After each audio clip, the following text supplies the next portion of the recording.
It's Pride Month! You know what that means. We're playing the game that set me down, the dark path that somehow got me here. So, today we've got Lightning Returns, the Final Fantasy equivalent of playing Majora's Mask. We have 13 days to save the people of this world. Which brings me to some background we'll need for this game as I complete the tutorial. In essence, we have 12 days, and each of these days is spent making progress to actually reach the 13th day. There are 3 game over conditions for this game, those being the inability to prolong the world's life to a 13th day, failing to complete 5 main story quests, or being unable to defeat the final boss. Now, with that first condition, it should be stated that we actually start off with 6 days left until the end of the world. However, we can obtain Aradia in order to prolong the world's lifespan. Aradia can be obtained by completing quests and saving people's souls, which means I have to try and complete enough side quests to actually beat the game. This time limit can seem a bit stressful, but that's where energy points, or EP, comes into play. It's an extra stat we get that allows us to spend it in order to ease our burdens. This can be doing things like healing lightning, teleporting to different locations, and even freezing time completely. And it's from here that my question comes. Can you beat Lightning Returns without using EP? Thankfully, I'm not required to use it in the tutorial because I know how to play the game, despite it having been a decade since I last played. As for the difficulty I'm playing on, I will admit this is easy mode. I chose this as a lot of the changes affect EP, which, I can't use. The only real effect it has for me are that battles are easier and lightning slowly heals in the overworld. So, really, consider this run a proof of concept. I'll be the first to admit I'm kinda trash at this game, and this run is mostly an excuse to play again. Whatever the case, once we're done with tutorial land, we're thrust into the first day. It's here where we're taught about accepting side quests, and we're essentially railroaded into starting the story for Luxerion. With the case cleared, we're soon forced into our first moment of burning time. A lot of quests are time sensitive, and right now I need to wait for midnight to continue the story. This is going to happen a few times, by the way. Quests that require parts to happen at specific times, and having to work around those. Right now is just a waiting game though, as there's nothing much available to us. However, after midnight arrives, I can follow the heretics that spawn in to move the story forward. From here, I finally have full control to do what I please. Since I only have 5 hours left in the day though, I choose to take the train to Yusnan. By taking this train, I unlock Yusnan as a teleport point. This isn't useful for its usual reasons though. After all, I can't use the teleport ability as it costs energy points. But whenever a new day begins, I can choose to teleport to any location I've unlocked. Once I enter the city, I do a bit of side questing and start the main quest here. By heading to the Augur's Quarter, I learn the front gate's locked, but there is another way in. One, I have to pay for a ticket to enter. However, this supposed tour only happens at 6 p.m., which means I have to wait for the next day in order to continue the quest. With this though, I'm done with my planned progress for day 1, and mess around fighting enemies while I wait for the day to end. When the clock strikes 6 a.m., the day ends, and we're teleported to the Ark. Based on everything I've done on this first day, I've earned enough Aradia to extend the world's lifespan by 1 day, which means I'm making good progress. Keep this up, and I should be able to safely do everything well beneath the time limit. As we begin day 2, I choose to teleport down to Luxerion. I do so for a few reasons. The first is that I want to finish Luxerion's story as soon as possible, and the second is due to it being the hub city of sorts. Our current story task requires that we collect a 4-digit code. However, the 4th digit is hidden away in the Warren, an area that's only open between the hours of midnight and 6 a.m. This means we have to burn time between now and then. As such, I chose to complete all the available side quests in Luxerion as I waited. Though, by the time I was done, it was only a bit past noon. As such, I chose to head to the southern train station in Luxerion and got a ride to the Dead Dunes. This is usually supposed to be one of the later game areas, but since I have time to kill, this is a good moment to unlock some teleport points and make story progress. Thankfully, the devs added a fast travel system in this area of the game through the use of cactuar statues, so I can safely head into the desert to find the bandits in this area. I also got some new clothes, so there's that. Once we make it to the bandit camp, we unlock a new teleportation point and can start the test to join their ranks. In order to join them, we have to do the impossible task of controlling the weather, a task which I gladly take and proceed to succeed at because I'm amazing. For doing so, I'm allowed to meet the bandit's boss and oh, hi Fang! From now on, Fang will assist me in battles around the dunes. Not to mention the main story proper has now been unlocked in this area, which means I immediately chose to ignore it and take a train to the Wildlands. As I still have time to burn, I start up the search in this area for the Angel of Valhalla, which we quickly learn is a chocobo, who we soon save and realize has some weird connection to lightning. Even knowing why this is the case, this is probably one of the funnier things in the game. Or maybe it's funny because I actually know what's going on. Once we've saved the chocobo, though, I notice we're coming closer to midnight. So I run back to the train station and catch a train back to Luxerion.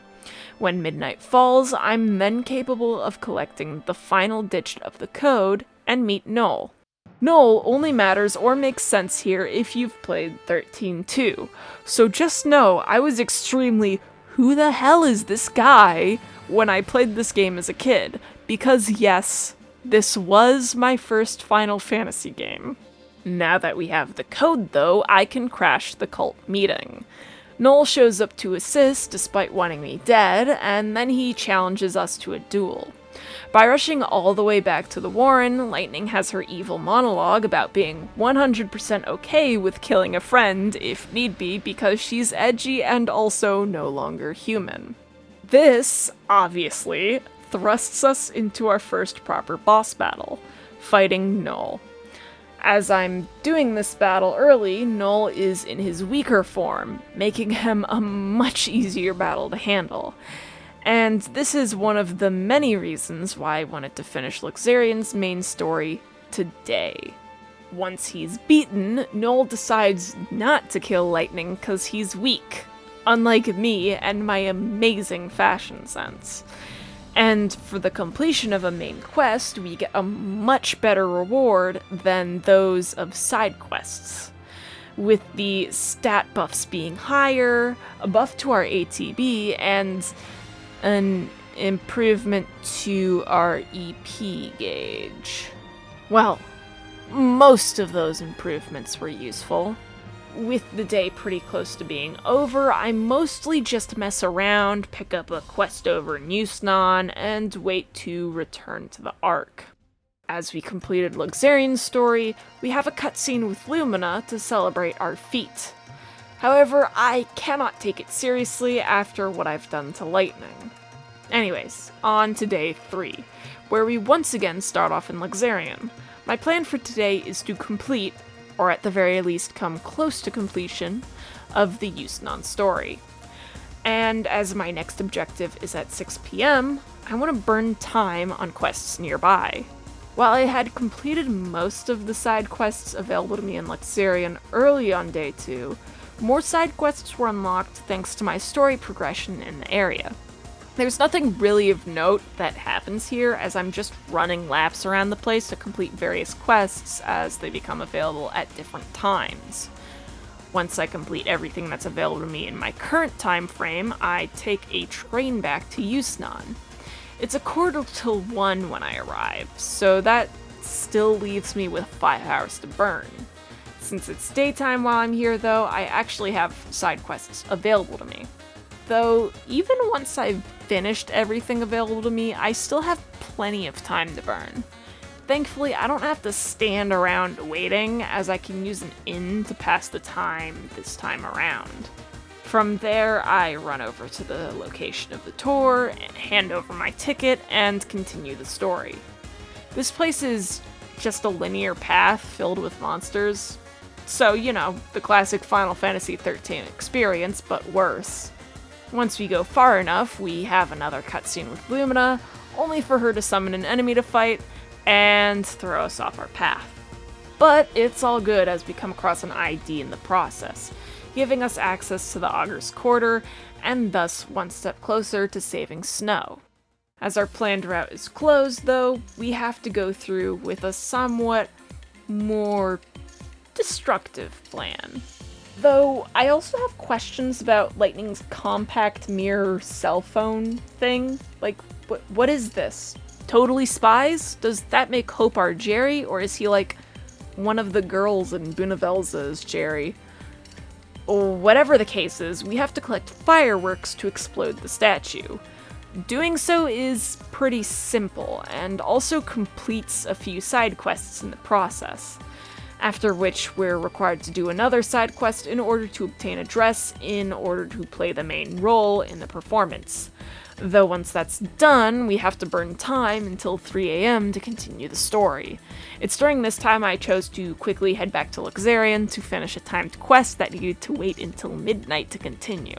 Thankfully, I had just enough time to run there, finish it, and return to Yusnan for the performance. And man, what a performance it is. With our way open, it's time to push forward through the palace.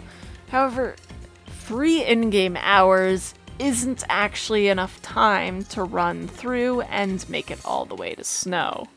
So Hope ends up warping us back to the Ark before we can finish the story mission.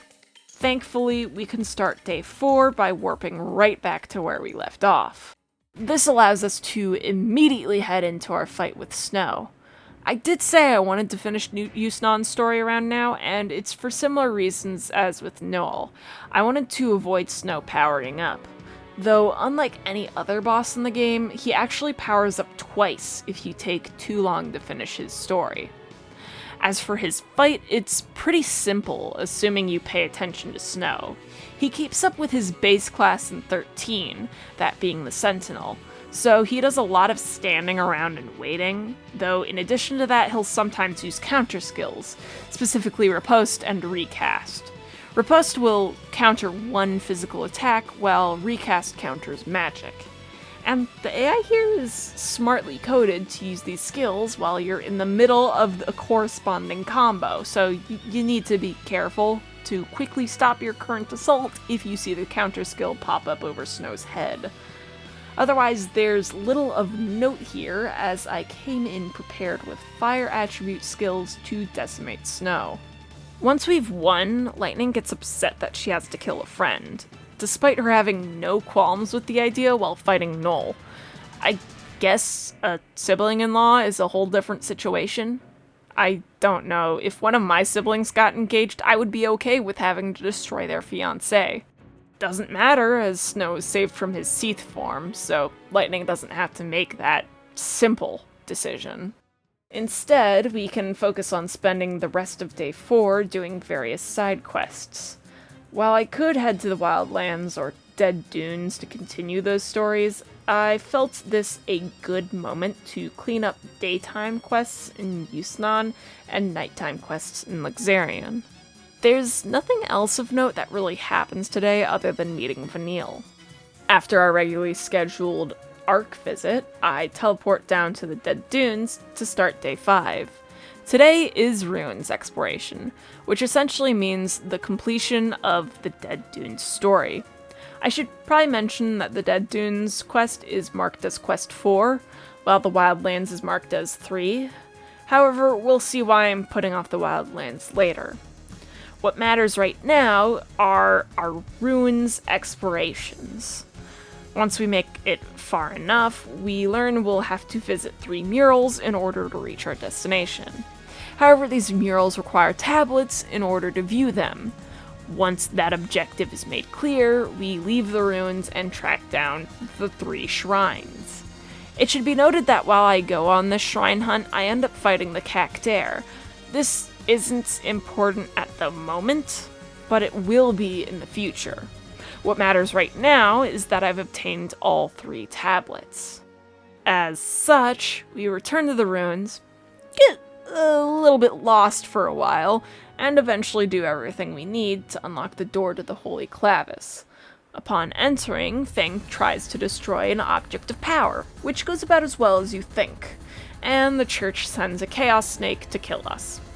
This boss is the 3rd and final boss that upgrades to a different form if you wait too long to finish the story quest. And I'll be honest, I'm kind of surprised I managed to make it to the weaker version of this boss without the use of energy points. Now that 3 of the areas are done, I guess it's time to work on the Wildlands. I only really have 6 hours of the day to work with right now, but it's enough to move forward the main quest here. When I left, our Chocobo friend was in need of medical attention.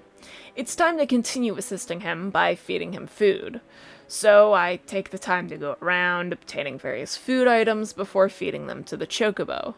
With enough stuff, he's back on his feet and can now be ridden across the Wildlands. That's not the end of this portion of the main quest, though. We need to reach the 2nd phase of healing so he can glide around. There is one specific way I'm interested in that can heal him up quickly, but I can't make use of it yet. So I spend the rest of the day exploring the Wildlands, obtaining various warp points if need be, as well as finding the Moogle village. And remember, it's always morally correct to bully Moogles. Anyhow, day 5 comes to an end, and day 6 begins. My first goal is to heal our Chocobo friend. By starting a certain quest, Lightning learns about Yule's flower, which has healing properties, so I take our Chocobo friend to find various flowers in order to graze on them, eventually making him strong enough to glide. In doing so, I can now continue my current story quest and have access to the 5th and final quest. As I'm in the area, I decide to start up Saz's story quest. This quest requires obtaining all 5 fragments of Daj's soul, one of which I've already obtained by fighting the cactuar in the desert. I get a bit sidetracked for a while as I clean up some side quests, including the greatest side quest of all time, before finally heading to the Rocky Crag in order to finish up the first Wildlands story quest. Sadly, I cannot take our Chocobo friend inside the temple, so we must leave him as I enter. It's here we run into Caius. He curses us, and we run after him on Yule's request. Now, I make a first attempt at chasing him and fighting him, but it ends horribly.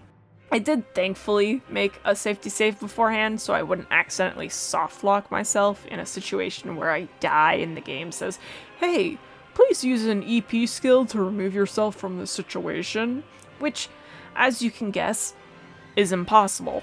Now, for those of you who don't know about this fight, Caius has the lowest health of all the bosses, but he's essentially a damage check. He does so much damage to you that you have to face tank his attacks while bringing in the beatdown. Usually, you'll have access to Curaga to help balance out Caius's damage, and this dungeon is built around using EP to keep yourself alive. With the number of enemies around here, you're meant to kill them in order to gain back your EP you might spend on healing yourself, especially since you take constant damage here. However, all I can do is use potions. This means I need to leave the dungeon, buy more healing items, and try again. Because Caius does mega damage, I decide what's most important aren't high potions, but rather having Phoenix Downs and remedies to undo status ailments he inflicts upon me. I tried to head back to him for a second attempt, but the day ended before I could reach him. As such, I begin day 7 by warping back to where I was and take on Caius. My plan here was to see if my updated inventory would make this battle work, and if not, I still have 6 whole days to defeat Caius. And I know I can put him off easily, as he's the one story boss who will never obtain a stronger form. I don't actually have to worry about that, though, as I managed to pass the damage check, and I'm honestly surprised that this worked. Without the use of Curaga or Overclock, bosses tend to be so much harder, and Caius is extremely difficult even playing casually.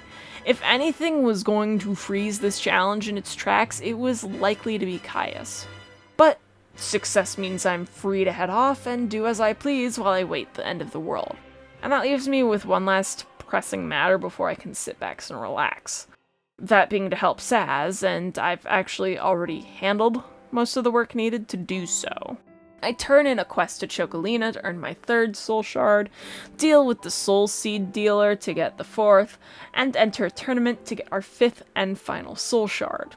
With these pieces combined, I can bring them to Saz and help save both his and his son's soul, thus completing the 5th and final story quest. And as day 7 ends, I'm really left to consider something.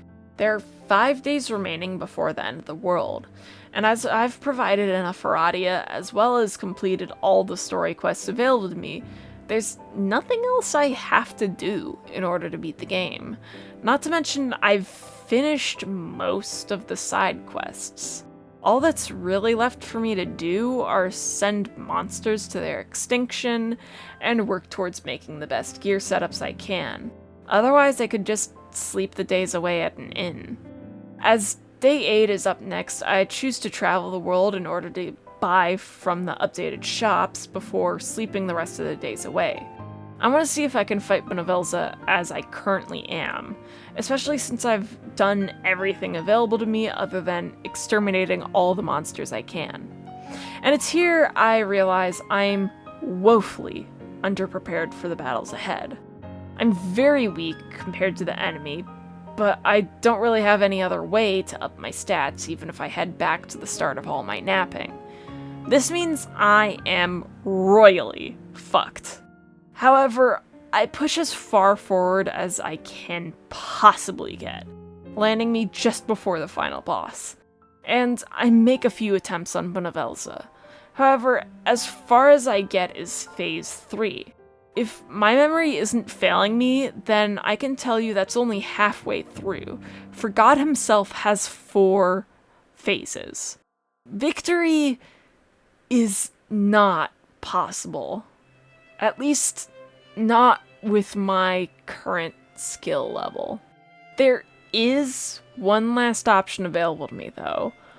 One that's always been available to me, but that I've been able to avoid thus far. That being New Game Plus. For in this game, should you fail, whether through being unable to reach the final day or losing to Benevelza, you have the option to rewind the clock. Set everything back to the beginning while keeping your accumulated stats. Because if I can't get more stats in this version of time, then I'll just gain more stats by replaying that which I've already done. Once upon a time, I committed a terrible sin. I feel the sacred power begin to pull on me. Helpless, I fall to the beginning of time. Time winds backwards. Memories disappear one by one. I lose everything that I've become. Then, I am reborn. This time, I shall succeed. I shall release the world from its curse. I will save humanity. Once more, I return to the start, where a new beginning awaits. As we enter the final day, we work to fight our way towards the Soul Song rites. Thankfully, our stats are much better now as we don't die to a sneeze anymore. But all of that will mean nothing if we cannot defeat God himself. So, let's test our mettle against Bunavelza and hope one extra cycle was enough. Because I'm not sure my feeble mind can handle another. The first phase is simple, yet acts as a great test of our strength. Bunavelza will open with Doom, setting a hard timer on this phase of the fight. If I can defeat him before Doom destroys me, then all is good, and I thankfully pass the damage check. The second phase is what I will deem the elemental phase. This basically plays out like when you fight Protoflorians in the 13 trilogy. Bunavelza will take on an elemental form, in which case you'll want to attack with his opposing element. Every now and again he'll start charging a massive attack. You're supposed to stagger him while he's charging, from what I can tell. However, I was never able to do enough, so I just had to tank his dancing mat attack. Phase 3 is what I will call stat check number 2. I hadn't really gotten this far in my previous cycle, so I just fucked around and found out. By which I mean I kept up my tactic of casting Imperil and following with an elemental beatdown, all while hoping Hypernova wouldn't kill me when it finished charging. Hence why I considered this phase a check, really, of my defensive stats. Somehow I actually managed to succeed, which left me on the final phase. I didn't actually know what would happen here, since the point of this phase is a victory lap if you're smart enough, or if you're teen me and just used overdrive to work on getting an insta-stagger. Without energy points, though, I have to manually stagger Bunavelza. See, he has massive amounts of HP here and takes basically no damage. All you can do is hope to fill his stagger meter, and if you're too slow, he'll start casting Heartless Angel, putting you at 1 HP before killing you with a poke. Issue is, it was taking me forever to up his stagger meter, so I was quickly running out of healing items thanks to Heartless Angel. I was worried I may not be able to win. I ran out of all my healing items, and if I couldn't reduce the items I used in earlier phases or speed up my staggering ability, then I'd have to admit defeat, as I have no desire to do another cycle. One more Heartless Angel was procced, but Bunavelza's stagger bar was in the red. I was so very close, but I managed to stagger him just before he could attack me. And once Bunavelza is staggered, the game is essentially won. He has no defense to speak of and can be easily slashed to death. With him defeated, I can confidently say that it is possible to beat Lightning Returns without the use of energy points. At the very least on easy, with at least one extra cycle taken.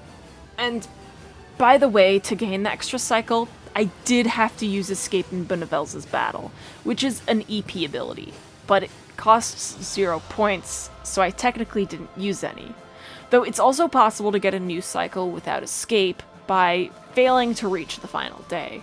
I'll also mention that I otherwise never used Escape in this run and relied solely on having good saves available to me. As for whether I would recommend this run, I can say with full confidence that you should not. Do not even think about it.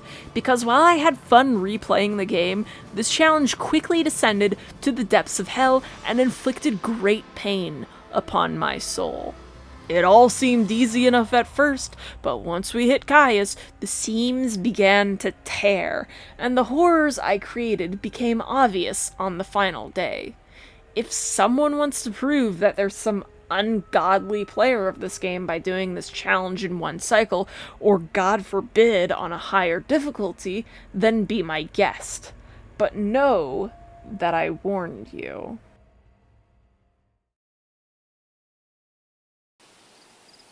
Leave it to me. I'll get you home.